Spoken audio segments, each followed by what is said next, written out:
It's another beautiful morning, another beautiful day, Tuesday, the 2nd of August, 2022. Good morning and thank you for joining us on Daybreak right here, live at the Federal Capital Territory. And we're also live on Trust TV. I'm Dashan Husseina Usman.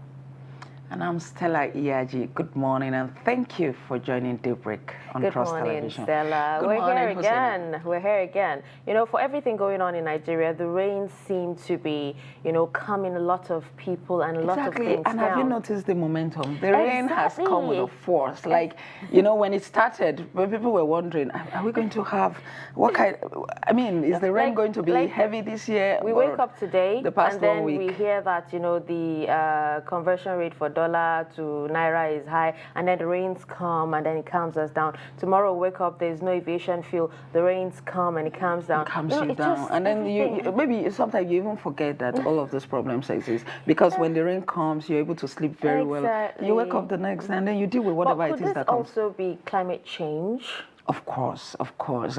Look at the way the rain started. Who would have imagined that towards the end you begin to see all of this? The rain is really heavy these days. It just goes on forever, like 4 hours, 5 hours, and the momentum, it sustains that momentum. Right? Yeah, reports actually, have it that, this August will be one of the coldest, period this year. So, we have to brace up for more cold. Yes, and it's actually cold because when I walked into the studio this morning, I saw all of them kitted from head to toe.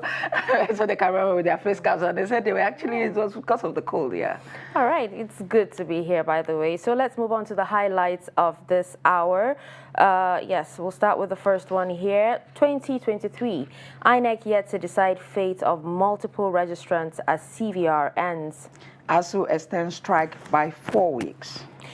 Islamiyat Yusuf wins Nigeria's 4th medal at Commonwealth Games. Now the details. The Academic Staff Union of Universities, ASU, has extended the ongoing strike by another 4 weeks. ASU President Professor Emmanuel Osodeke disclosed the union's decision in a press statement on Monday. He said the National Executive Council of the union took the decision after extensive deliberations on the government's past failures to abide by its own timelines in addressing the issues it raised. All right, moving on. The Independent National Electoral Commission says it is yet to decide on what action to take against those who engage in multiple registrations during the just concluded continuous voter registration exercise. The board chairman of the Electoral Institute, Professor Abdullahi Abduzuru, said this on Monday during the post-election training audit for Ekiti and Osun State's governorship elections in Abuja. The INEC, which has said multiple registration constitutes electoral offense, said it carried out sufficient awareness campaign to educate Nigerians against registering more than once. According to him, INEC has also not discussed the issue of possible extension of the CVR after the July 31 deadline. Now on to sports. Weightlifter Yusuf Islamiyat Adebukola has won the women's 64 kg category by lifting 93 kg in the snatch and clean and jerk, 113 kg, 116 kg, 119 kg with a total result of 212 kg. She finished top with a gold medal, Nigeria's second in the ongoing games. Nigeria has won 2 gold and 2 bronze medals in the ongoing Commonwealth Games. On Sunday, Falashade Lawal Rafia to set a new Commonwealth Games record with 206 kg in the women's 59 kg event. Also, a Nigerian lifter, Umuafia Edidiong, won a bronze medal in the men's 67 kg category. Edidiong lifted 130 kg in the snatch and 160 kg in the clean and jerk, with a total of 290 kg to win the second medal for Nigeria. All right, with this, we've come to the end of highlights at this hour. We'll move on to more stories. Vice presidential candidate of the Labour Party, Yusuf Baba Ahmed, says Nigerians should disregard social accounts currently circulating in his name, as he is not active on any of the platforms for now. The vice presidential candidate made the clarification at a news conference in Abuja, attributing the action to political opponents bent on disparaging him and his party to halt what he called the rising profile of the Obidati tickets. Trust TV's Shafiu Suleiman reports. Before now, Baba Ahmed represented Kaduna Northern Senatorial District. His recent nomination as vice presidential candidate of the Labour Party by Peter Obi further brought him to limelight. But this also comes with a price. Social media intruders use his name to open several accounts for ulterior motives. I withdrew from Kaduna State governorship primaries under the PDP on grounds of divergent principles. From 25th of June 2022, I began receiving indications of a possible calling to serve my nation, again this time under the Labour Party, which culminated in my unveiling as vice presidential candidate of the Labour Party on the 8th of July 2022. I was interviewed by BBC immediately after the event, only to find contents of the said interview misrepresented by another social media page. A complaint was immediately made, and this page eventually removed the misrepresented news article, but only after much damage had been done. Though his current political status requires active engagement in the social media, he says he has asked to grind with operators of some of the platforms, and until that is resolved, he is not active for now. Complaints about the fake social media accounts have been duly lodged and registered with the relevant host platforms. While I wait and continue to suffer the consequences of mischievous and evil postings done by others falsely in my name, I must acknowledge and appreciate the diligence of well-meaning followers who were quick to observe and object to these accounts, exchanges, and communications on the basis of their good knowledge of me. The Labour Party presidential candidate is concerned about the security, religious, and ethnic consequences of the messages being peddled in his name.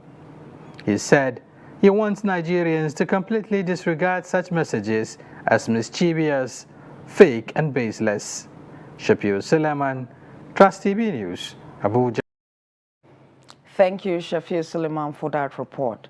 Now, the Corporate Affairs Commission has unveiled the revised operations checklist to effectively guide the Commission's operational staff in the discharge of their duties. At the 2022 CAC Management Retreat in Kano, Registrar General and Chief Executive Officer of the Commission, Alhaji Garba Bukar, says digital transformation has given the CAC a significant opportunity to achieve its greater mandate. Idris Jibril reports that the Commission is working towards achieving full digitization by 2023. The report. It wasn't so clear in the law whether it's an offense to carry on business in Nigeria without registration. Drawn from the 36 states, including the Federal Capital Territory, Abuja, these management staff of the Corporate Affairs Commission are gathered here to review their performances and set agenda for the years ahead, top of which is the revised operation checklist. Yeah, the checklist is a guide. It's a two-way thing. For our customers, they know what to expect. They know what is required from them. And for the staff, they know that they cannot go outside the checklist. Whatever a customer submits, if it is in accordance with the checklist, then the staff has to approve. The use of discretion is completely eliminated. And we have told staff, you don't have any right to use your discretion. You have to be guided by the checklist. It eliminates issues of multiple queries and unnecessary interference in the course of approvals. The theme for this year's retreat is consolidating on the gains of digital transformation, which, according to experts, has led to the Commission into achieving a significant milestone. So in CAC now, the CRP portal, we are moving into more integration. We're going to integrate with NIPSI. I don't know whether you are aware of our the new recommendation and the future integration that will be done, where the user will put in their NIN number and it will be to populate their signatures and their pictures. So this will enable the user not to even upload their signature and passport. The system will just pull it. Then we are also ensuring security for our data, because the CAC data is very important. So we're in alliance with international companies to integrate and ensure that our data are fully protected. According to Corporate Affairs Commission, already the Commission has commenced preparation to achieve full digitization. This includes training of operational staff and provision of computers and other necessary working equipment that will help digital transformation. Provided working tools to staff. Virtually all the operating officers have laptops and will provide the data. They can work from anywhere, 24/7. We have staff operating on Christmas Day, on Sunday. We don't have, the Commission operates 24/7 now. And through training and continuous update on our operations, on the use of technology, staff are becoming more abreast on how to use technology to drive our operations.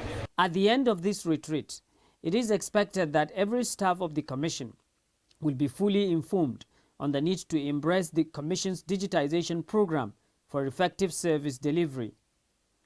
Idris Jubrin, Trust TV News, Kano. Stakeholders in the Northeast have again stressed the need for youths to actively participate in politics in order to help drive the needed change that will guarantee a better future for them. They disclosed this during a sensitization event on youth participation in politics, dangers associated with drug abuse, and political thuggery among youths. Silas Lowell has the report. The sensitization awareness, which was organized by Nigeria Youth Organization, Adamawa Branch, brought together various political and non-political groups. It is part of programs lined up to engage youth ahead of the forthcoming 2023 general election. Stakeholders said the sensitization is both timely and highly needed as the country is preparing for the 2023 general elections, and charged participants to step down knowledge gained at the workshop to those on their various communities. Youth need to participate in all gamut of the political process, from leadership recruitment to good governance and preservation of democratic values and institutions. Ensuring good governance, ensuring the preservation of democracy, democratic value and institution requires a change in attitude. When we say attitude, we mean an embodiment of your personal trait. Guest lecturer Saidu Umar spoke on the dangers of drug abuse and political thuggery, noting that the workshop serves as a learning avenue that will arm participants with necessary knowledge to be good ambassadors. Youth participation in politics, dangers, drug abuse, and political thuggery, knowledge and purpose of their own society. Not all intellectuals are contributing positively to human development. They are subdivided into two. We have the lionized intellectuals, that is those who use the knowledge against humanity. And we also have those who use the knowledge for humanity, which I belong to the latter. Earlier, Adamawa State Chairman of the Nigeria Youth Organization, Abubakar Namadi, explained the idea behind the workshop, as well as expectations from participants in the days ahead. I expect us to also contribute in the electioneering. Please let us engage into various election posts. That is the only way we can be relevant. Enough of just supporting, enough of just going to vote. What have we done? So I think it is high time. With the assurance we have from the youth, with the focus we have in the organization, I think we can reach that point. The idea is one day, one time, we assume the leadership of this country. But before we do it, you must contribute your quota. What have you done? What have you contributed from the period you are going to a point where you want to go? Nigeria Youth Organization is a non-governmental and non-partisan youth pressure group established to build a viral and dynamic nation through youth participation. From Yola, Salis Lawan, Trust TV News. That's a beautiful report from Salis, especially when you look at the fact that the stakeholders are taking on two very good issues: the elections coming and the need not to engage in political thuggery and drug abuse. You know, funny enough, you know, it's actually good to see the youth standing up and, you know, doing something for themselves. You know, this now is a sensitization workshop for other youths. And in this case, with the economic crunch, After you're done, with the thuggery and all that, and you're given a certain amount of money, how long will that last you? What next? Exactly, and I think the youths are actually wising up. They're actually, being smart about their life choices this time around, and it's a good thing. Yes. And then the huge problem of drug abuse. Drug abuse is, it has been, a thorn on Nigeria's flesh for a very long time. But the NDLEA is also doing a lot to curtail, the... the thing is, the NDLEA is doing a lot to curtail the influx of some drugs that but then a lot of youth are going into some very unconventional drugs that you wouldn't expect anyone to get high on, but those are the areas. So that is why workshops like these are very important. And the fact that they're trying to involve, I don't know where that particular bill is. They're trying to involve testing politicians as well. That one, let's just leave that one for story for another day.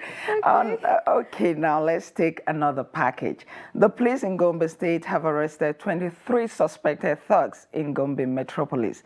The police who accused the suspects of criminal conspiracy, disturbance of public peace, and being in possession of dangerous weapons also arrested a 31-year-old suspected scammer. Let's take the report. Stranded passengers were forced to trek for some distance as the aggrieved drivers brought commuting to a total stop.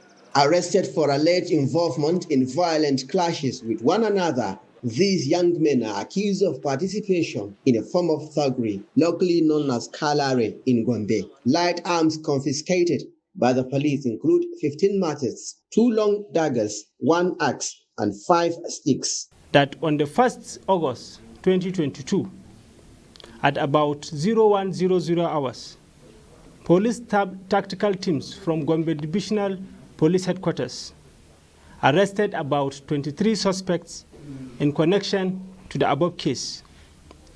The team was led by the divisional police officer, who also served as the commander, Patrol 999, where they raided criminals' hideout within Maleng Inner Quarters, Gombe, and arrested the 23 suspected thugs who are terrorizing the said area and some other part of Gombe town. 4 other suspects were arrested for attempting to cut away some farm materials distributed to farmers by Governor Inwaya as COVID-19 recovery support in Yamaltudeba local government area of the state. In another development, the police command have arrested one Mustafa Adam Usman, a 31-year-old suspected fraudster from Kano State, who allegedly scammed a POS operator to the tune of 50,000 naira with wrapped bundles of papers disguised as naira notes.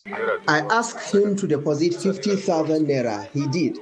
I gave him wrapped papers and left. I was later arrested. I was arrested with arms. This is the first time I engage in kalare and probably the end of it. The police said the suspect will be charged to court for trial as soon as investigations are concluded. From Gombe, Ibrahim Ismail reporting for Trust TV. Truck drivers on Sunday closed the Kaduna-Kano highway to protest against what they termed frequent arrests of their colleagues by police in Kano State. The drivers who blocked the axis of Naiba flyover to the popular Kwana Dawaki Park caused a major gridlock in the area. Abbas Ibrahim Dalibi now reports. Stranded passengers were forced to trek for some distance as the aggrieved drivers brought commuting to a total stop. Umaru Munkaila is one of the truck drivers. He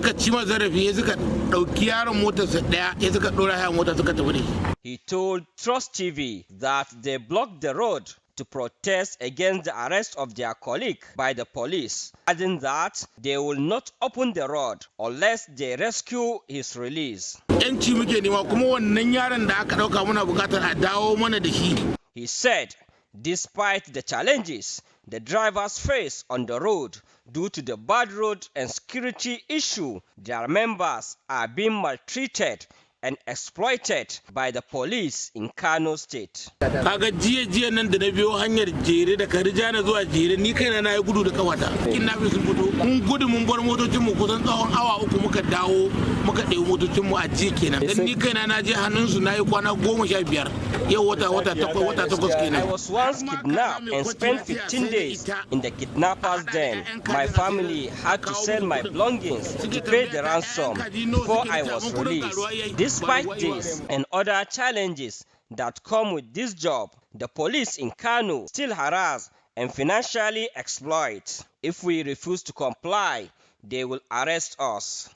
Daga iya da fainan har cikin garin Bidda hanya ta kare. Za a iya yin kwana 10, za a iya yin kwana 5. Sadisu Musa conveys good from the popular Tashar Dawaki station to Kano Metropolis using a mini truck. He disclosed that policemen from different divisions in the state regularly storm the station to forcefully collect money from drivers, adding that the issue is getting worse. Zaluncin da ake kowane ɗan sanda daga kowane division sai ga mutum ya taho daga Banshekara ko kuma ya taho daga Brigade ko daga Dawaki ko da abuna nan area ta Farawa ce. Daga wani ɗan sanda ya zo kawai da an sauke kaya.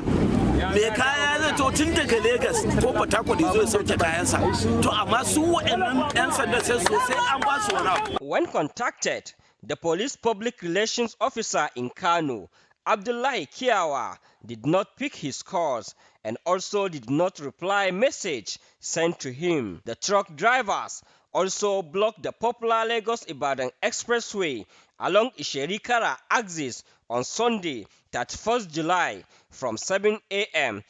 till 3 o'clock in the afternoon, causing a serious gridlock within the area. The truck drivers also extend the blockade to the Lagos-Ibadan Expressway along Isherikara in Ogun State to protest against police exploitation. When contacted, the police public relations officer in Ogun State, Abimbola Oyeyemi, confirmed the incident. The hope of the truck drivers on whose services the country depends on for transportations of goods is to have secured and accessible roads that are devoid of police harassment and intimidation. Abbas Ibrahim Alibi, Trust TV, Kano. Thank you, Abbas, for that report. Now we'll take a short break. When we return, the show continues. Please stay.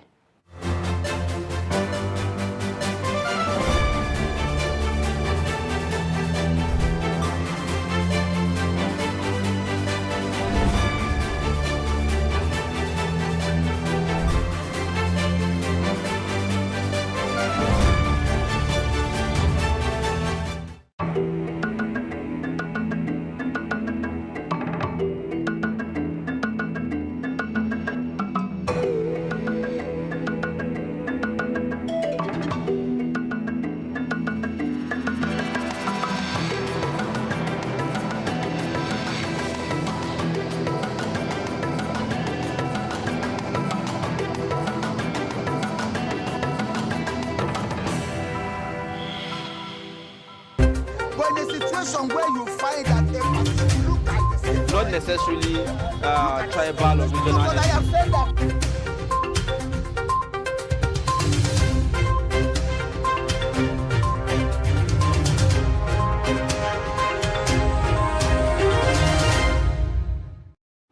All right, welcome back and thank you for staying with us. But in case you're just tuning in, you're watching Daybreak on Trust TV. And right now it's time for the newspaper review. And we already have our guest in the studio talking about Salman Salami. He's the media director, Justice Pen Alliance, and he's joining us for a detailed review of today's papers. Good morning and thank you for joining us. Zena, Stella. Good morning. How are you? Fine, thank you. All right, so we're going to begin with a Daily Trust newspaper. We'll take a look at the stories on the front page. And we have the lead story that talks about dollar remittance. Presidency wades into CBN NNPC feud.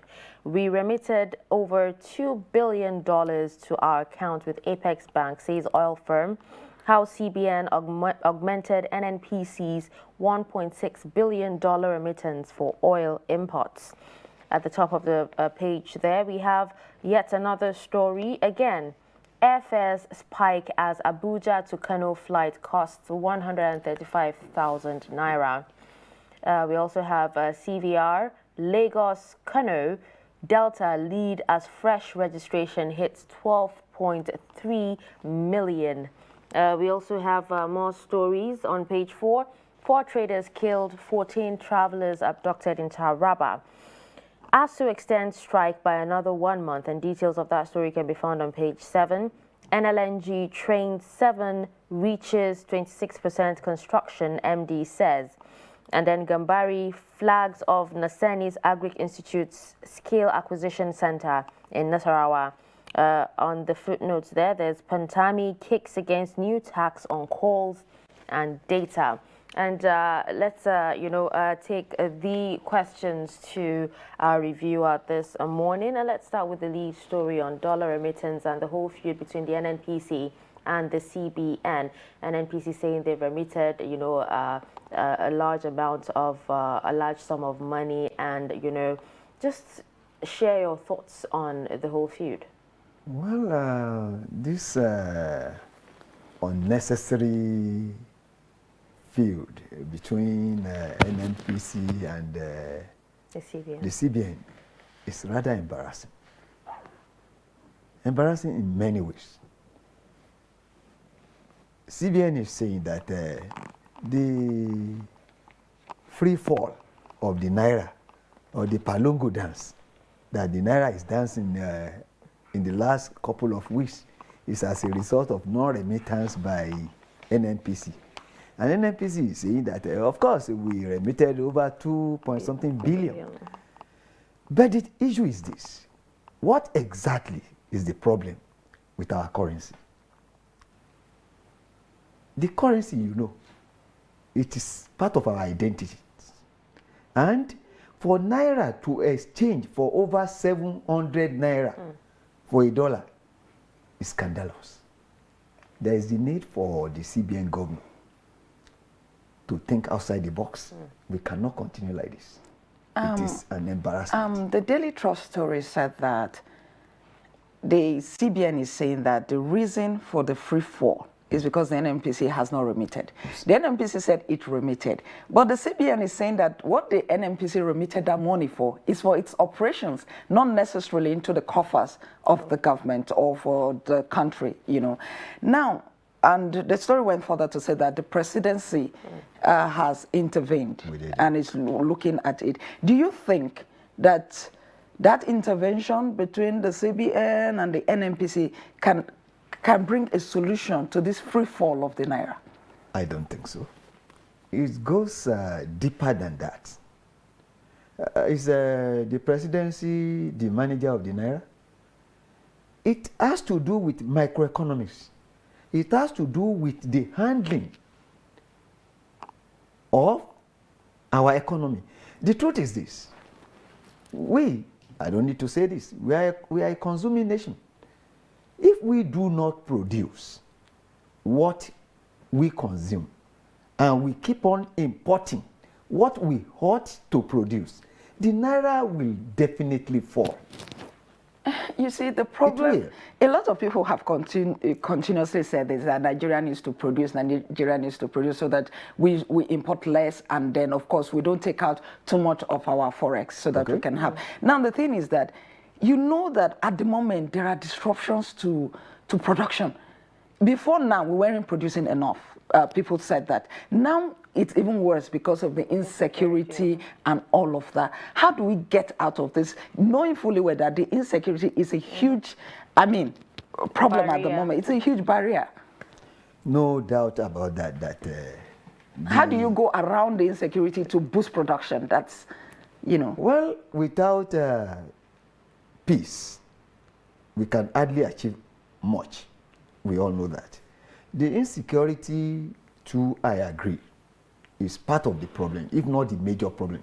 Because if A causes B, B causes C, and C causes D, if you deal with B and C, you are wasting your time. You have to go to the root cause, which is insecurity, I agree. And again, there is distrust. The diasporans, they do not remit again. They do the remittance from diaspora, helps the naira cushion the effect of all this. But it's dwindling. It all boils down to one thing. There is the need for the government of our country to do more. They are trying, no doubt about that. There's still the need for them to arrest this spate of insecurity. Well, if you actually talk about this, they would actually tell you it's a global problem. But then, what about the new image of the NNPC? Do you think, in time or in the shortest period of time, it would help, boost the value of the naira? Well, you see, in a new wineskin. But the truth still remains this. There is the need for us to be sincere with what we are doing in this country. The mere change of name will hardly help. But the truth is this. Let us believe in this country and let us do the right thing. Perhaps if we choose to do that, there is hope for this country. All right, so let's take a look at another story. I noticed you giggled when I actually, read it, talking about, airfares, the whole aviation industry. And right now, airfares, spiking, especially from Abuja to Kano, because, an hour flight now would definitely cost 135,000 naira, if not more. Let's have your thoughts on the whole aviation crisis. There's a big crisis in the aviation industry. Well, it all boils down to the value of the naira. The aviation industry is dollar denominated.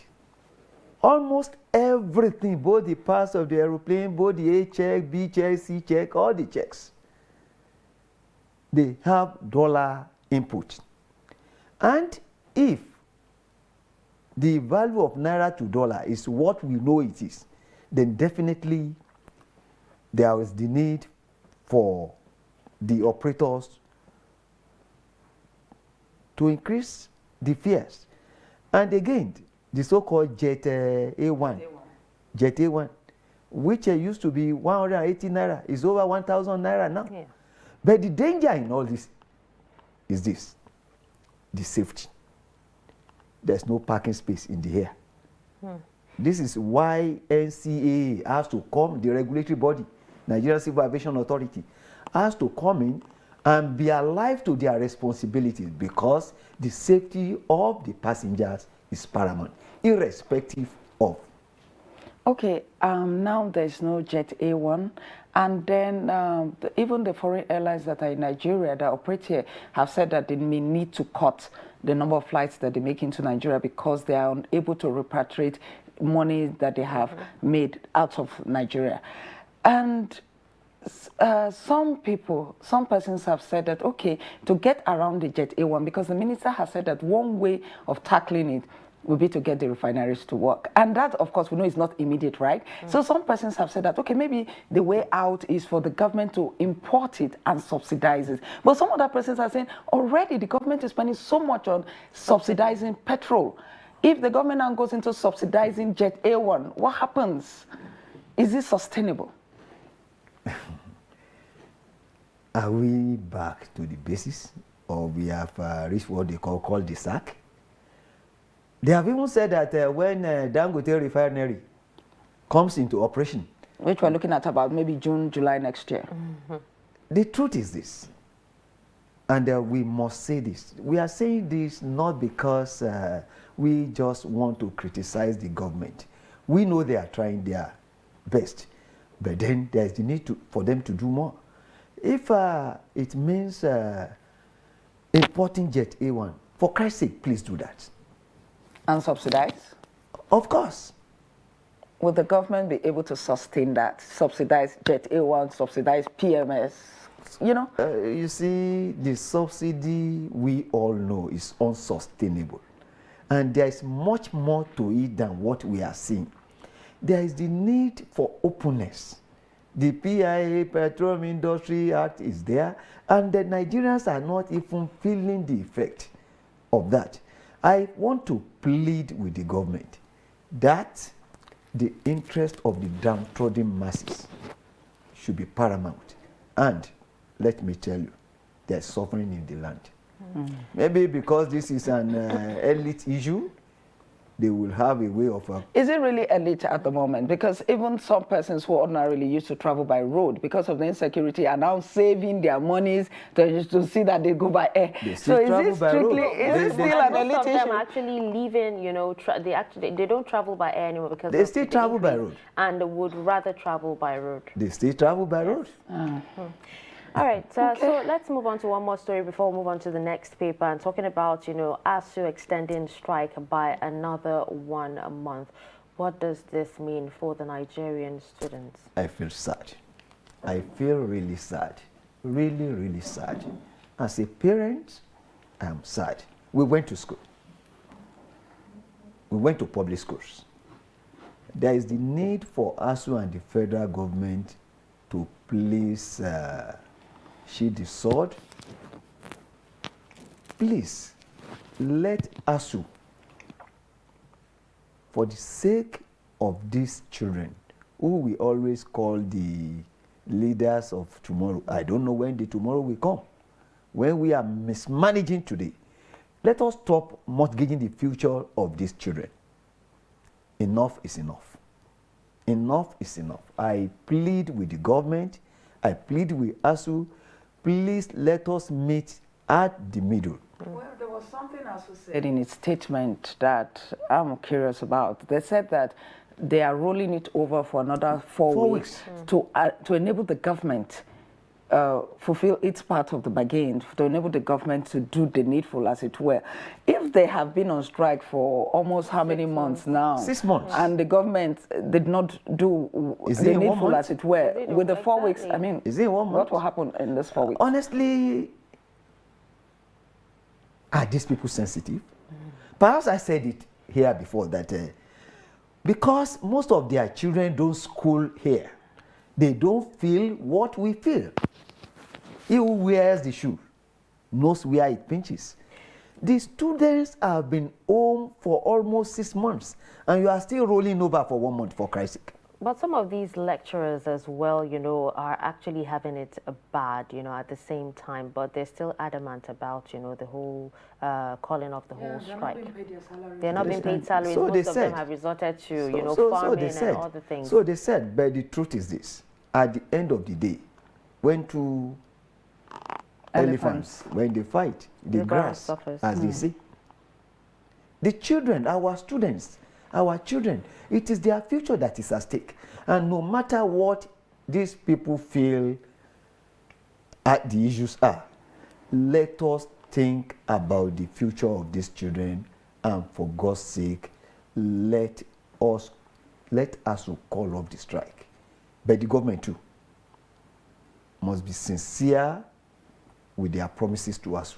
So which one do you want first? Do you want the ASU to call off the strike before the government redeems its promise, or do you want the government to redeem its promise first? The two should go. The two should work together, yes, right? Yes, okay. Yes. All right. I think let's take another newspaper now. The Nation.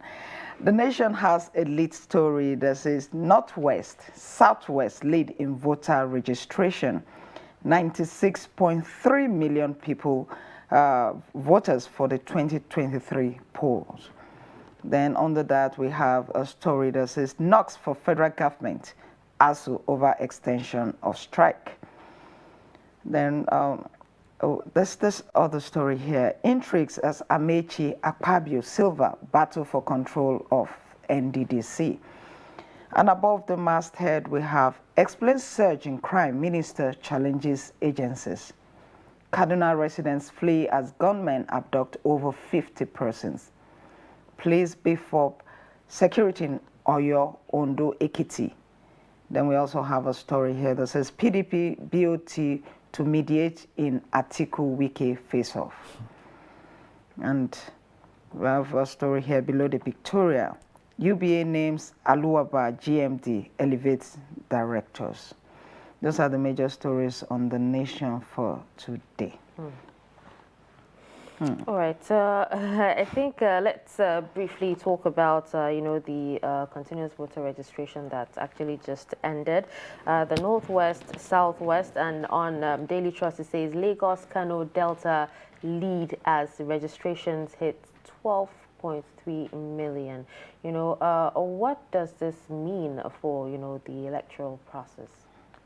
Well, it is a good development. Good development in the sense that our people now are coming to life, that they hold the future in their hand. But it is not enough. Registration in itself and by itself does not translate into voting. True. There is the need for them to go out, exercise their franchise, vote for people who will make life better for them. But like I have always been saying, there is the need for voter education. It is one thing to register. It is another thing to know that whatever you do with this voter's card will eventually determine the quality of life you live. But even talking about, the registration, a lot of Nigerians have actually said they were unable to register for one reason or the other. And this registration has actually been on for over 1 year.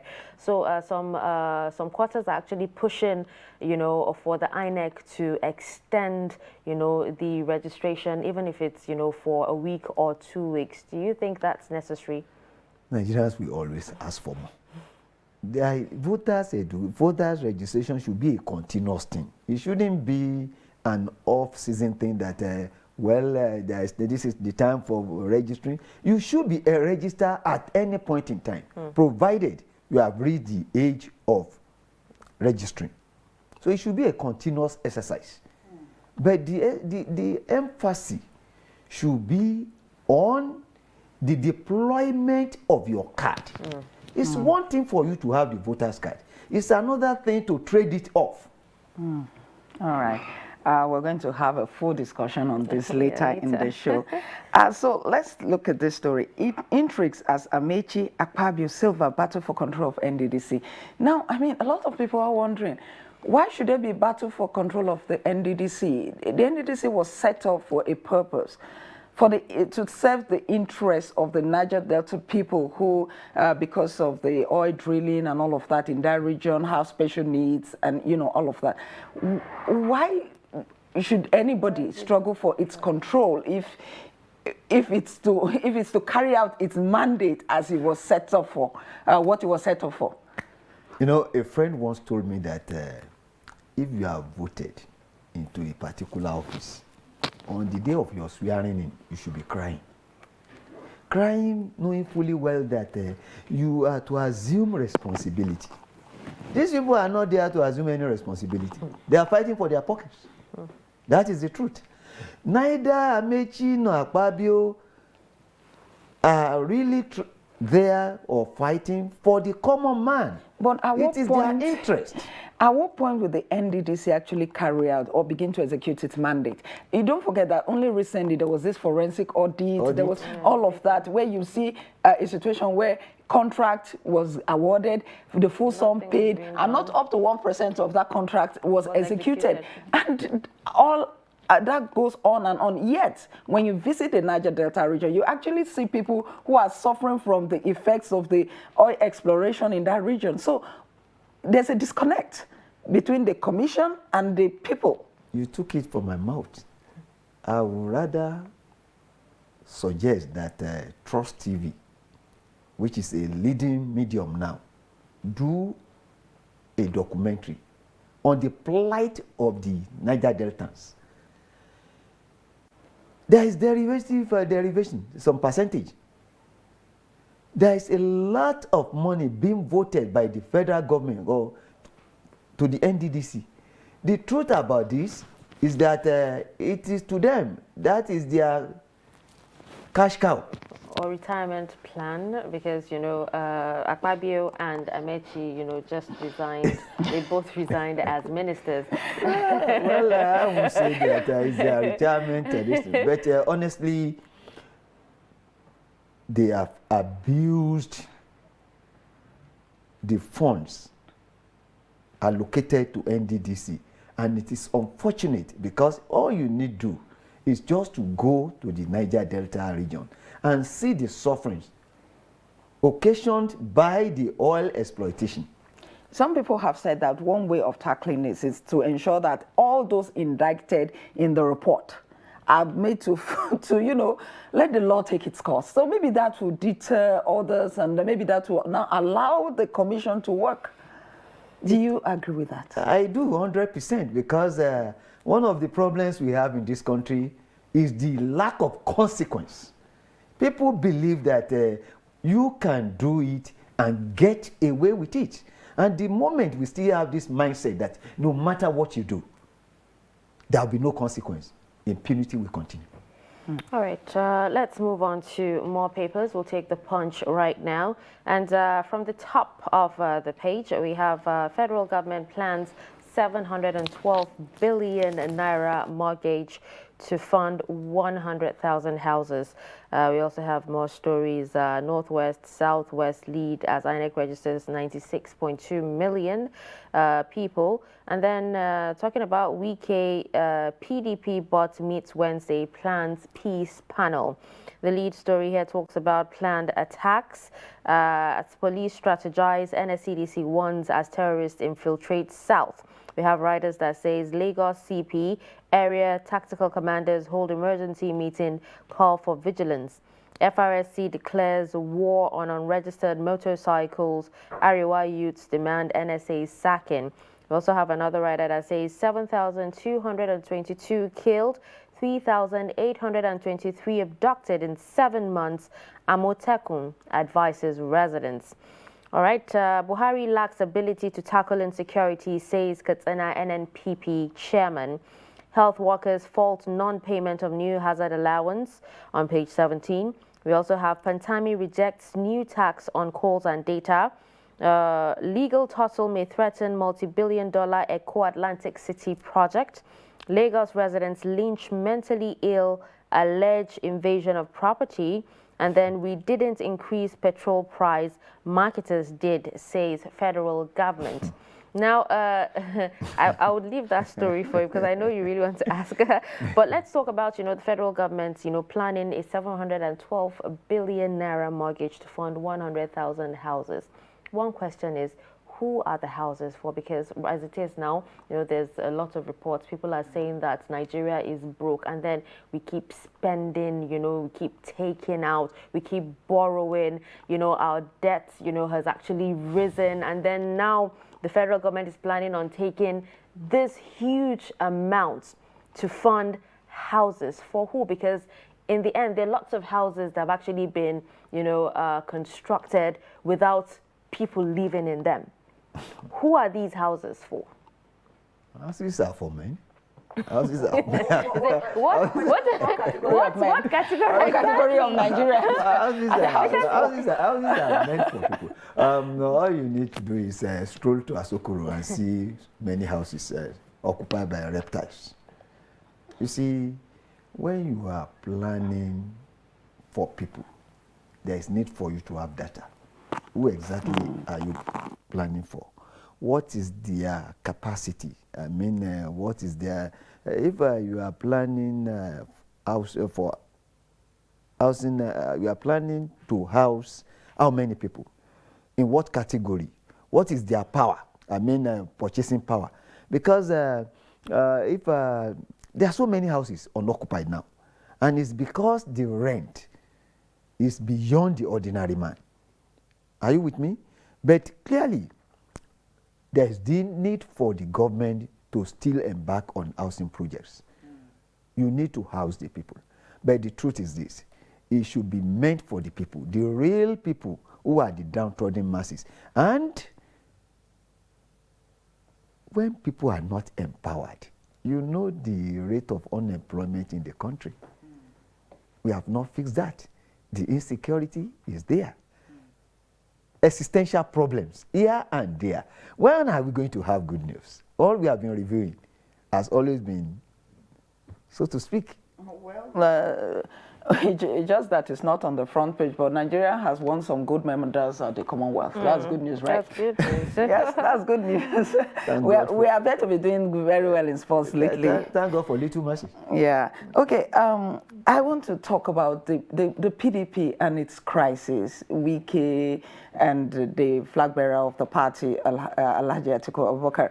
Now the BOT says that it's meeting on Wednesday plans a peace panel. The elections are just about 6-7 months away. Do you see them managing this crisis before and then settling all aggrieved members to be able to go into the election strong as a party? It is a normal thing. You see, what is politics after all? Who guess what? How and when? You see, it's unfortunate that instead of discussing issues, we are discussing people. And it only shows one thing, that little minds. None of the parties, none has come out to say that this is what I want to do for Nigerians on education, on health. Well, when you say that, they'll say the campaigns haven't started. It has not. They say the campaigns it has not. But even that's why they have not told us all of that. But what we are seeing is unhelpful. Look at what Ruben said yesterday, when Wike picked on him. Of course, Ruben gave it to him. He took him to the cleaners. The issue should not be personalized. Let us discuss issues that will raise the bar on politicking or governance. Well, I want to believe that Wike is aggrieved, rightly or wrongly, but then it boils to one thing: the circulation of the elite. It serves who? It serves them. You know, this infighting is Are they fighting because of you and I? Are they fighting because our children are not in school? They would rather fight because they feel shortchanged. This infighting is not just peculiar to the PDP. Even in the APC, you know, you have Babachir Lawal and Dogara, you know, fighting both within the members of the APC, you know, Muslim ticket and all that. And we even have them, you know, visiting Wike. I don't know what that's all about, but, you know, a report actually carried a story of 5,000 members of the APC in Cross River State, you know, defecting to the PDP. Is there any difference between a monkey and a decorated monkey? Okay, which one is the monkey and which one is the decorated monkey in this case? A monkey remains a monkey. They are the same. Babachir Lawal and Asiwaju Bola Ahmed Tinubu, as we know, they are good friends. It is the issue of this Muslim ticket. Like you said the other time, when Tobi Amusan won this, did they talk about his religion? She was Nigerian. Did they talk about his tribe? In Nigeria. Yes. When it suits them, they talk about religion. When it doesn't, they talk about other things. The emphasis should not be on what you make of your relationship with your God. It's a personal thing. Let's talk about competence. Let us talk about merit. Let us talk about who will fix Nigeria. These are issues. All right, let's quickly take one more story. Stella, you've refused to take this, but I'll help you out. This story talks about the federal government saying they did not increase petrol price and marketers did. I don't understand. Well, what the minister said. What the minister said is that, look, the subsidy is still there. We didn't increase it. In fact, the story said. Official statement. The story said that this thing you are saying. The minister said this thing you are saying about fuel price. We are not aware about it, but we'll find out. I mean, it is laughable. It is really laughable. If the tail begins to wag the dog, then something is wrong somewhere. So the government doesn't know that. Go to the fuel station. If it is not approved or it is not, the government does not allow it or approve of it, so they don't have regulatory body to exactly. You know, even right take care now, of this. there are no queues anymore. Yes, the queues because there are no fuels. There are no queues because And some petrol stations are now selling at 185, some are selling at 200, and you see people actually driving into that because they don't have options. The availability is more important. Exactly. It appears so, you know. The truth is this, whether we like it or not, there is increase in pump price. And people do buy it now because that is what they want. The question is, who made that increase in pump price? Where did it come from? Well, they have told you that the landing cost and this and that, there is need for increase in the pump price. But for Christ's sake, if that is what will reduce queue or make for people to get fuel and drive in right away, so be it.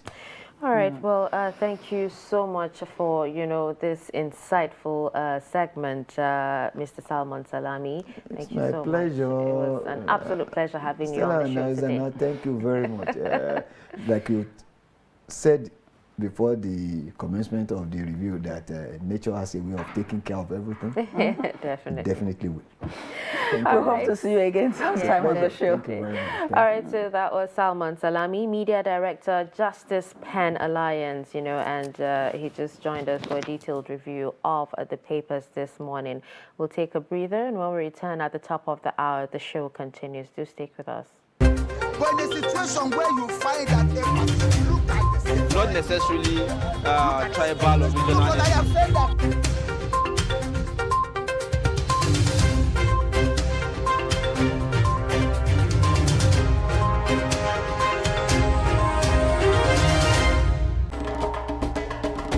To every politician, as the campaigns gain momentum and passions begin to rise, remember, the errors of your opponents do not make you a success.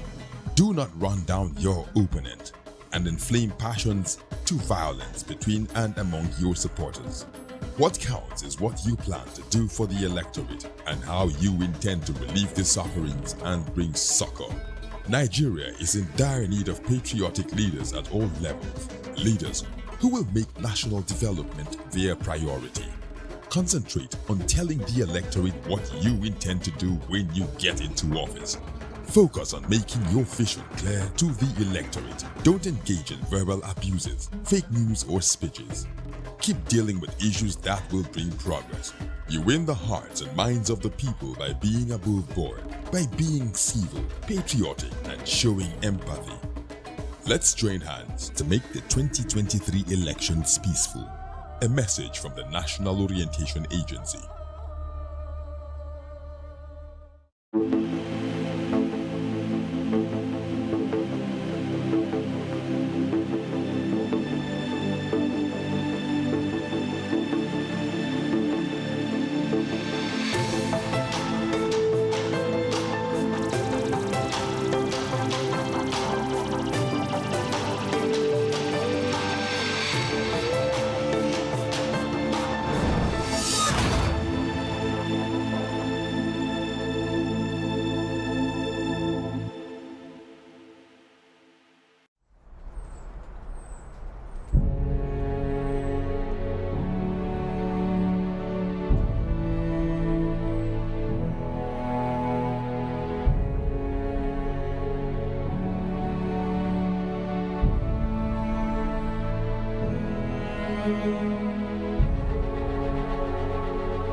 Good morning and thank you for staying with us. Check your time. It is 8 a.m. on the dot and you're still watching Daybreak on Trust TV. I'm Dasha Husseina Usman. And if you're just joining us, I'm Stella Iyaji. All right, let's move on to the headline at this hour. Asked to extend strike by 4 weeks. 2023, INEC yet to decide fate of multiple registrants as CVR ends. Islamiat Yusuf wins Nigeria's 4th medal at Commonwealth Games. Now the details. The Academic Staff Union of Universities, ASU, has extended the ongoing strike by another 4 weeks. ASU President Professor Emmanuel Osodeke disclosed the union's decision in the press statement on Monday. He said the National Executive Council of the union took the decision after extensive deliberations on government's past failures to abide by its own timelines in addressing the issues it raised.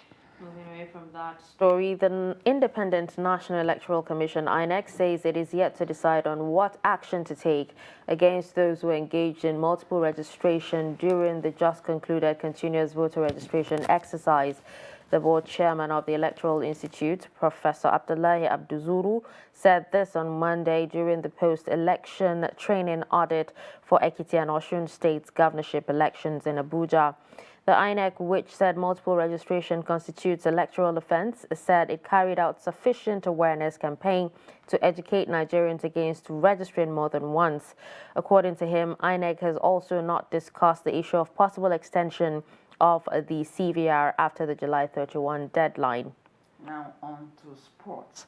Weightlifter Yusuf Islamiat Adibukola has won the women's 64 kg category by lifting 93 kg in the snatch and clean and jerk, 113 kg, 116 kg, 119 kg with a total result of 212 kg. She finished top with a gold medal, Nigeria's second in the ongoing Commonwealth Games. Nigeria has won 2 gold and 2 bronze medals in the ongoing games. On Sunday, Falashade Lawa Rafia to set a new Commonwealth Games record with 206 kg in the women's 59 kg event. Also, a Nigerian lifter, Umo Afia Edidiong, won a bronze medal in the men's 67 kg category. Edidiong lifted 130 kg in the snatch and 160 kg in the clean and jerk, with a total of 290 kg to win the second medal for Nigeria. And with this, we wrap up the news highlights at this hour. Moving on to more reports and stories. Vice presidential candidate of the Labour Party, Yusuf Baba Ahmed, says Nigerians should disregard social accounts currently circulating in his name as he is not active on any of the platforms for now. The vice presidential candidate made the clarification at a news conference in Abuja, attributing the action to political opponents bent on disparaging him and his party to hold what he called the rising profile of the Obi Deti ticket. Trust TV's Shafiu Suleiman reports. Before now, Baba Ahmed represented Kaduna Northern Senatorial District. His recent nomination as vice presidential candidate of the Labour Party by Peter Obi further brought him to limelight. But this also comes with a price. Social media intruders use his name to open several accounts for ulterior motives. I withdrew from Kaduna State governorship primaries under the PDP on grounds of divergent principles. From 25th of June 2022, I began receiving indications of a possible calling to serve my nation, again this time under the Labour Party, which culminated in my unveiling as vice presidential candidate of the Labour Party on the 8th of July 2022. I was interviewed by BBC immediately after the event, only to find contents of the said interview misrepresented by another social media page. A complaint was immediately made, and this page eventually removed the misrepresented news article, but only after much damage had been done. Though his current political status requires active engagement in the social media, he says he has asked to grind with operators of some of the platforms, and until that is resolved, he is not active for now. Complaints about the fake social media accounts have been duly lodged and registered with the relevant host platforms. While I wait and continue to suffer the consequences of mischievous and evil postings done by others falsely in my name, I must acknowledge and appreciate the diligence of well-meaning followers who were quick to observe and object to these accounts, exchanges, and communications on the basis of their good knowledge of me. The Labour Party presidential candidate is concerned about the security, religious and ethnic consequences of the messages being peddled in his name.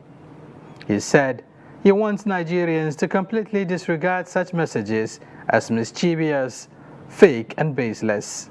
Shapiro Suleiman, Trust TV News, Abuja. Thank you, Sheffield, for that report. With that, we'll take a short break, and then when we return, we're going to our first discussion of the day.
Trust TV, documenting the Nigerian story. All right, welcome back. And with this, we'll move on to our first discussion of the day.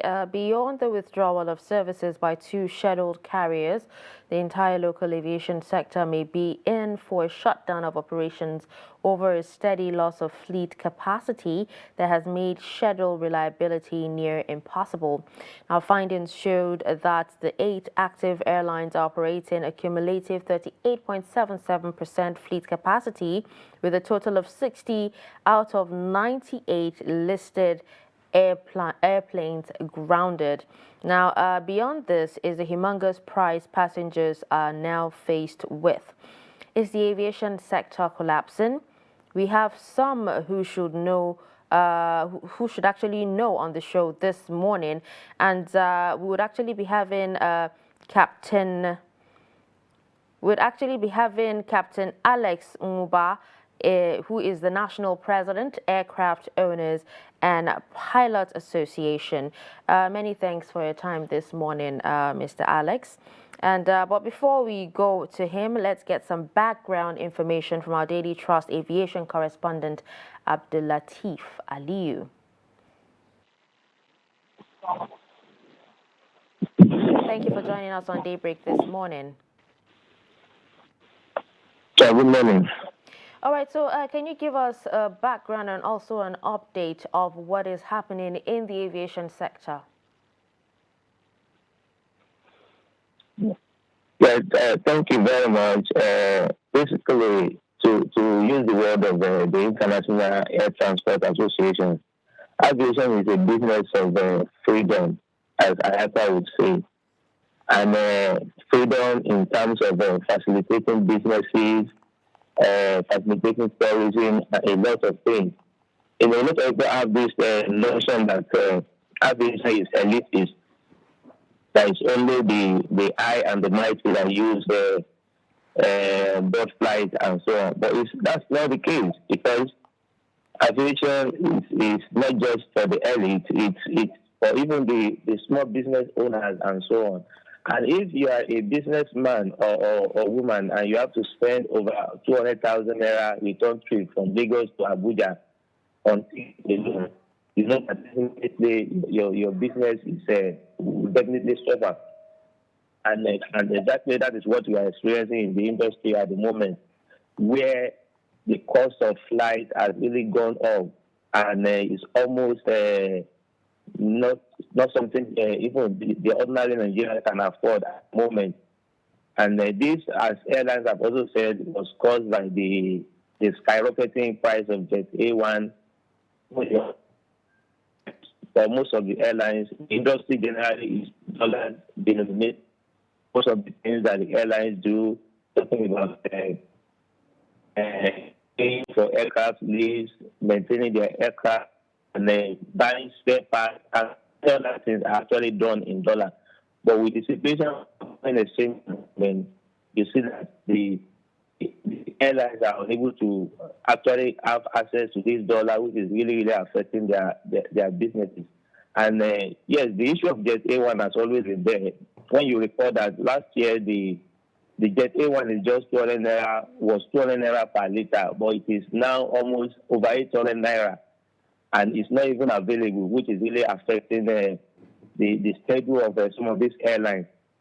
And so, and like some analysts have said, that the airline should try as much as possible to sell their ticket based on the cost of the Jet A1. And that is what some of them are doing now. From the analysis we did yesterday, the cheapest economic fare on most of the airlines are now over 80,000 naira. Before it used to be 50,000 naira, which a lot of Nigerians are complaining about, but it's now over 80,000 naira. And when you look at some of the northern routes, like yesterday, we are finding about Kano to Abuja alone, we're seeing over 120,000 naira and so on. That is exactly the situation we are facing at the moment. All right, Abdul, apart from the fact that passengers are made to pay more, we also hear that some airlines are not deploying as many aircraft as possible.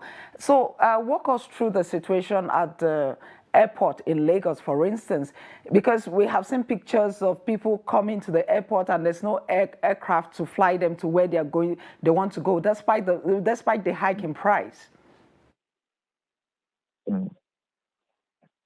Yeah, absolutely. When you look at the fact that at least two of the major airlines are currently on temporary suspension. First, it started with Aero Contractors. You know, Aero Contractors is the oldest airline in Nigeria, which announced that it was suspending its scheduled operation temporarily. And due to some of the issues I've actually explained earlier, the airline talked about forex, that some of their aircraft have gone on maintenance, and they are trying to source forex to bring back some of those aircraft. And they also talk about the issue of the skyrocketing Jet A1. And the truth of the matter now is that if in the past, if airlines were probably, if the cost of fuel is maybe like 40% of the operating cost before, it's now almost 50%. So you find it difficult, some of these airlines, they find it difficult to actually break even. And that is basically the issues. The aero contractor is not there at the moment. Dana Air, which is also a major domestic airline, is also on undergoing audit by the Nigerian Civil Aviation Authority. These two airlines that are currently out of it alone have also contributed to the decline in capacity of the domestic carriers. When we now talk of other domestic airlines, we have other maybe 6 or 7 domestic airlines now. Most of them, they also have their aircraft on ground. When you have a situation of aircraft on ground, which we call AOG in aviation, definitely it will affect your capacity.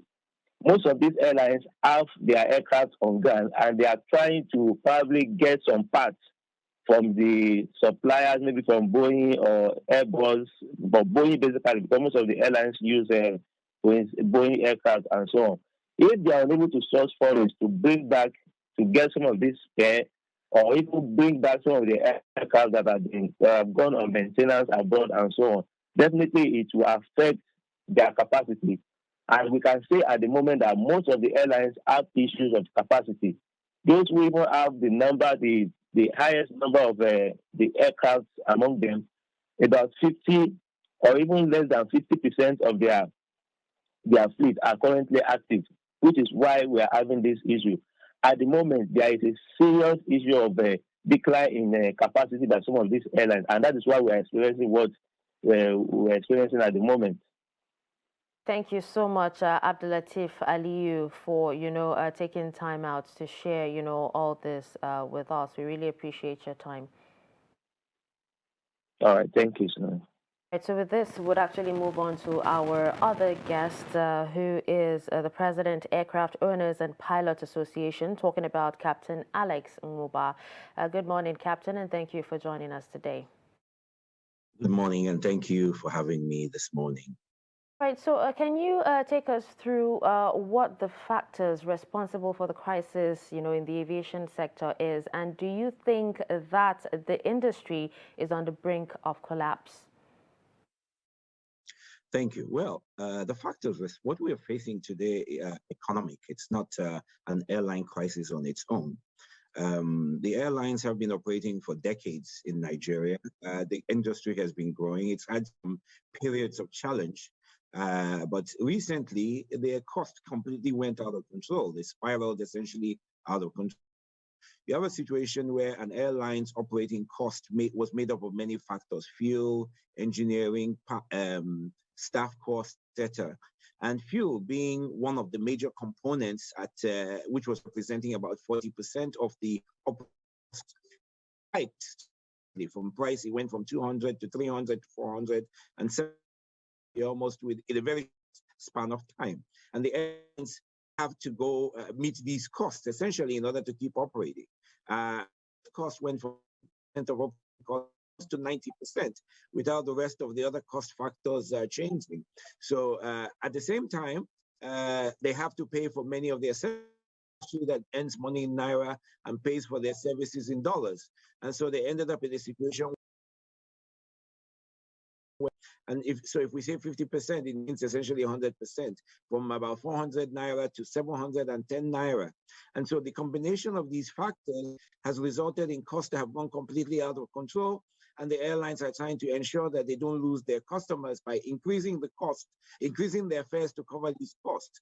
As we know, there's price elasticity. And so when services drops, their income goes down, able to sustain the operation. So we've had this challenge in this economy. So it's really economic, not airline driven.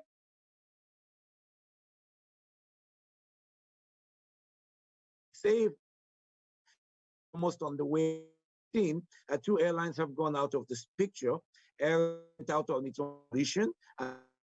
Expenses it couldn't meet, so the Civil Aviation Regulatory Authority decided that they will stop them from flying at this point until while they audited them to make a decision to keep operating safely or not. So we're at crisis, what we call at the tipping point.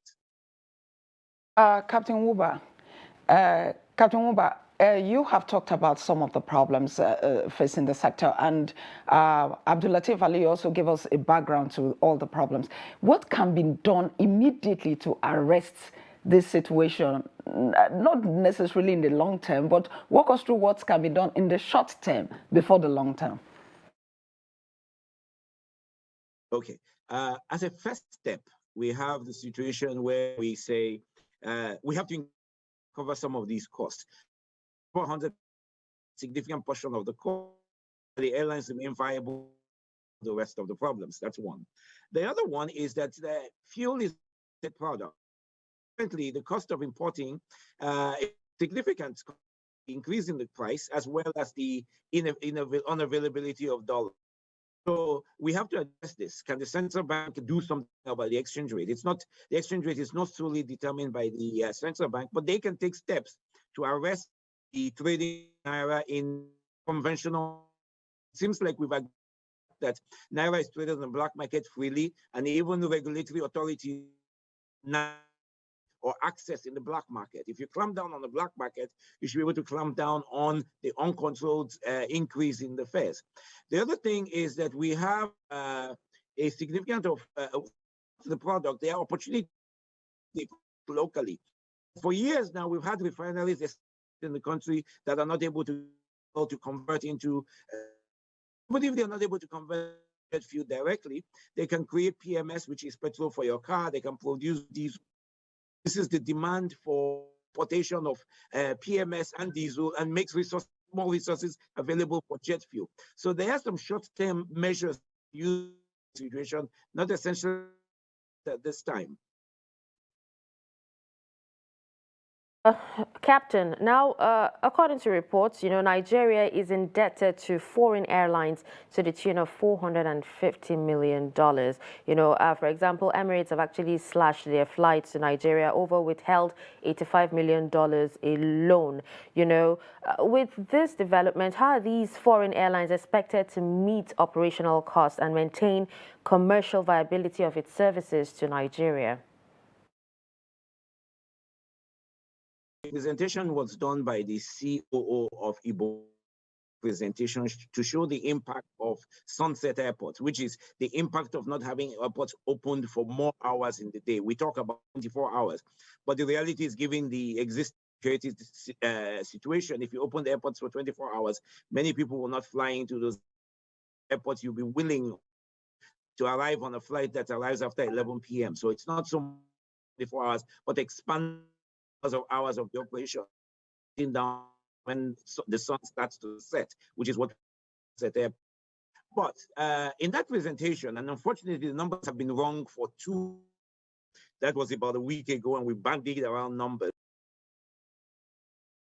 Lines were losing money, but what he also said was that when you compute the annual loss per an airline's fleet, you have a number of 4.3 billion naira. So if you extrapolate that across the over 30 plus aircrafts that exist in this market, the number is not 4.3 billion naira annual loss, but actually 4.3 billion naira times 34, 35, 36. We're talking about an annual loss to the industry of $183 billion. Kind of money, none of your costs disappear. You still carry your overhead, you carry your staff costs, airport. Because once you get those airplanes, the payments keep running. So you to generate as much money as they can to meet all of the operating costs. So when you're unable to do that because of restrictions, current availability of airports, and then you have the combination of high fuel prices and the problem of foreign exchange, it continues to clobber the industry. With regard to the foreign carriers, like you gave the example of Emirates, it's a completely different situation, even though it's related. The international airlines operating into Nigeria have been selling tickets for a considerable amount of time. These sales were generated in Naira, and the monies have to be remitted back to the home countries of these airlines, totaling over $400 million. The central bank, they are not able to receive these funds. And so they're selling tickets, they're flying, they're not receiving the money for the sales that they've made. And this is challenging for them. And that is why in the case they talk about $85 million outstanding, and they say it's affecting their operations. And for that reason, they'd have to suspend and reduce the operations in order to reduce the damage inflicted to them by this challenge of the central bank to remit dollars to them. All right, Captain. Last week, the Minister of Aviation met with some airline operators and all of that. And at that meeting, he made it clear that the problem wasn't going to go away anytime soon. He said that there because, some of the solutions he mentioned were actually long-term.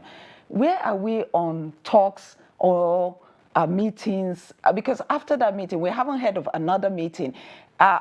What's the way forward? Are the aviation owners, workers meeting? Is there any other scheduled meeting to find a way out of this? Well, there are engagements happening behind the scene. It's not everything that is going on in an industry. Going on behind the scene. When the minister says we can't solve the problems overnight, he's actually saying that the problems did not result overnight. Have been lingering for some considerable amount of time. Even the issue of remittance is not a one situation. It's happened actually it's happened time. The fuel crisis and prices did not increase over time. The challenges with fraud, obviously. So these problems have all been accumulating. We have no instant magic, or we have no magic wand we can wave and solve all of the problems. But engagement is going on behind the scenes, and we've got to basically solve these problems. But I should correct for the benefit of your audience, I'm not a captain. I'm a doctor. But for that sake, but I've been in this industry quite a bit of time, which is why you will appellation. All right, but in your view, do you see a solution anytime soon? Like I said, the short-term solution, which is painful, is to increase fares so that these companies don't go out of business while we try to resolve the problems. Also, in Russia ends overnight, then obviously it would affect many things. It would affect food prices, it would affect fuel prices, because Russia and Ukraine are major producers of jet fuel. And so that they demand, the supply is a problem that has caused the prices to increase. The government is looking at exchange issues and the process. The central bank says it is the responsibility. The problem has been caused by the NMPC, which has not been making any remittances to the Federation, given the fact, and that's valid in the case that they say that we're exporting a product for 10 kobo, and we are importing it for 100 naira, and then we have to sell it for 5 naira. Well, that's what's happening at the NMPC. So obviously, there's no surplus to remit to the central bank in that view. So the short-term and immediate solution that has been offered by the industry is to increase fares, which is painful for consumers because these fares must be passed on to their business, their families, their challenges, and that reduces the total consumption of the product. So the short-term solution Doctor, is fares. Dr. Muba, Dr. Muba. Yes. People are already groaning under the current hike in the flight rate. And you say the way to go is to increase. Is that sustainable? Will how many Nigerians will be able to fly? Is that the only way out? The problem with aviation is that we've begun to consider it a right. I have the fly by. I have a right to travel. Airlines want you to travel. They want to make available at an affordable cost. But when it is no longer affordable to, and the government dies it. So, for example, we want cheap petrol in our cars, but we know that the price is not paying the price for the product. So we choose that the government should intervene at a cost to the economy in many sectors, whether it is medical sector, education, or power, or roads, or utility. So if as consumers we want to, then maybe the only option available to us immediately is for the government to pay for 70% of the price of your ticket so that it makes it affordable. But the reality is that the government has many priorities and it has many challenges. And they think that of course, there are some taxes that they can be reused both on fuel and passenger service charge, on airport charges. Some things can be done, but the reality is that when costs reach a certain point, the producer of the service has to increase his price to cover those costs or simply go out of business. So while we may be wanting cheap fares, it may come at the cost of not even having any planes operating. Captain, now the FEC, just okayed Nigeria's lease of aircraft to commence operations. And, one question a lot of people are asking is, after all these years, will this project see the light of day? And also, if it will, a lot of people are actually, concerned about the timing, especially considering, what is going on in the aviation industry today. Some see it as unnecessary. What's your take on this? Well, the National Carrier Project seems laudable. The objective, an airline that Nigeria is proud of, it's available to them. And when they travel across the world, when you come out and you look windows at the airport, you see the Nigerian flag. This is very nice and makes Nigerians proud. But the reality of it is that this national carrier will not operate any differently from any of the private airlines in the country. They still have to fuel at the cost of fuel is being sold, unless the government chooses to subsidize it. They still have to pay maintenance costs, airport services. They have to buy foreign exchange for the lease of the aircraft and so on, which is not available. No magic to it. Of the short-term approach is to say, let's wet lease so we can start very quickly so Nigerians can have carrier. That's another foreign exchange demand. It doesn't solve any real problems because at the same time, you take an airplane from a carrier that you have to pay in dollars, and then you also bring on board their staff from that foreign economy. So that's not job creation within the Nigerian economic space. The idea of the national carrier, or what would make us proud, is a Nigerian-owned carrier that employs Nigerians, gives opportunities to Nigerians, to the industry for Nigeria, to carry people from A to B. That's already been done by the private sector. It subtracts value. So that should not be our highest priority at this very moment. So you're saying that the Air Nigeria will not in any way help the current situation. That's what you're saying, Doctor? Again, it will if the government says we are going to float an Air Nigeria, which belongs to all of us, but we know fares will be very expensive, so the government pay for your ticket. On a Lagos-Abuja flight of 150,000, when you buy that ticket, the government will pay 100,000 and you will pay 50,000. Question is why they do that for the existing private airlines, to solve that immediate problem for Nigerians without throwing more money at projects. And that's really the question. There's no solution, no magic a national carrier will provide, given the basic problems in the industry. Now, according to the latest data released by CH Aviation, which is a website invested in the database of airlines in the world for June 2020, Nigeria has attained a first position in the top 10 countries list with the highest percentage of grounded fleets. Now, they actually say Nigeria has 79 of 123 aircrafts grounded, calling Nigeria the junkyard of obsolete aircraft. Now, what difference would it have made if all these grounded, fleets were in operation right now?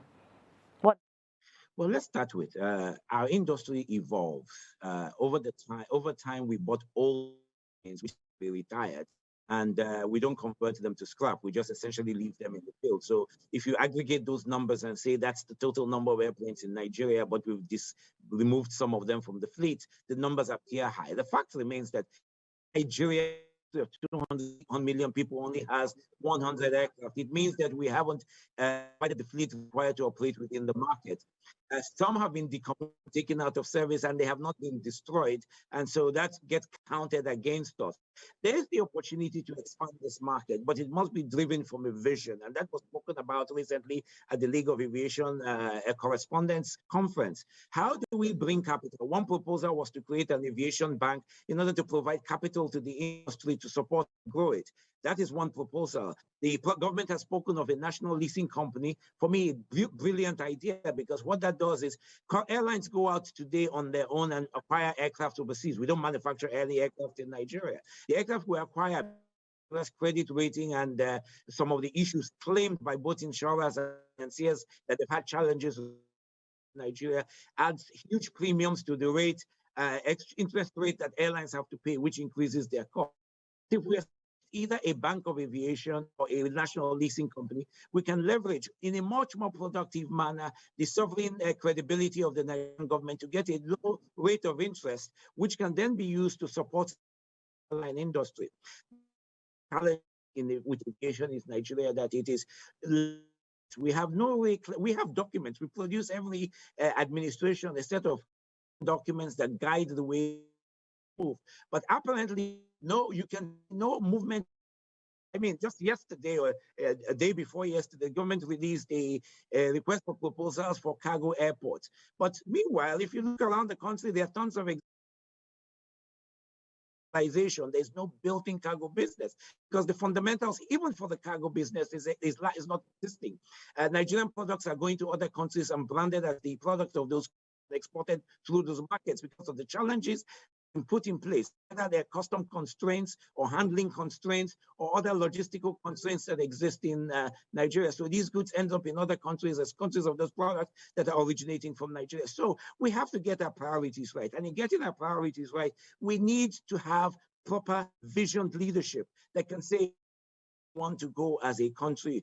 Because also, we're not running away from the reality, staring us in the face that we have what is to be the African continent area, which covers the entire African region. We have open arrangement on the continent. And so that's going to exist. The question for us as a country is, what role will we play? How will we participate in the evolving Africa that is coming and emerging right before us? The date is not far. We always approach problems like at the very last minute, but we have vision leadership to say, this is how we want to position the industry. This is where we want to go. It's not a competition between the private airlines and government airlines. That should not take as a function. It is supposed to the economic activity of the private sector. That's what government is there to do, to expand the economy across. So we need to actually create the industry to be proud of, move this industry forward. All right, Doctor. An expert said that one of the ways, a short-term way to tackle the situation is by looking inward, and that is for the NCAA to review the 5% ticket charge. Do you think that will help? I hate to contradict a fellow expert, no, but let's look at the numbers. Cost increased across the board 200%. So if we do math and we say, okay, let's take 5% out of the mix, what's the real impact? So yes, it helps. Everything helps. Everything we take out helps. If the government reduces, eliminates overflight charges temporarily, reduces the airport passenger service charges temporarily, reduces the tax on aviation fuel, uses many of these things to minimize the impact of taxation, dead person or dead business. So if we take the short-term step of reducing some of these taxes, we help the situation, but we do not eliminate it because the problems are much more fundamental and need to be addressed much more fundamentally. It's obvious that, and from everything, well, Doctor, from everything experts have said, it's obvious that to eliminate the problem, we need long-term measures. So for the short term, yes, you may say that the 5% charge is not a lot, but isn't it time everything is on the table, you know, so that, I mean, the goal is to tackle the problem, right? So if a little of this and a little of that, if we bring all of that together, don't you think it will help? Everything on the table. And that was my point. Everything helps. The 5% helps, PSC reduction helps, removal of overflight charges helps, reduction of taxes on aviation fuel helps, government intervention in some matter, availability of foreign exchange in the industry helps. So when we put the bit together in the either way at the problem, ultimately things become a lot easier. So that the only solution doesn't appear to be another hike. That was the reason I asked, you know, so that every other option is explored before the hike, because the hike right now, taking into consideration the general economy of the country, may be a bit too much, don't you think? Well, I think that one of the other problems we face as an economy and as an industry, because I represent the Aircraft Owners and Pilots Association, which is the largest private aircraft ownership group in the world, is that we actually explored all the available options in terms of air transport. We look at airliners being the only or primary mode of transportation. They are cost means of traveling. They're much smaller aircraft with lower operating costs that can be used to go into, look, over 22 or 24 or 27, the numbers keep varying because airports are popping up left, right, and center. Of our airports, only see primary use. That is only what? 25% of the airports see primary use. The rest are airports in which once a week, 2 times a week, etc. If we expand, and so doesn't mean that people don't live in those areas. People in those areas move to the airports that have service to move to other areas. Does that really address the security challenges of transportation on the road or by rail? So look to the industry, 6-seater airplanes, 19-seater airplanes, 10-seater airplanes,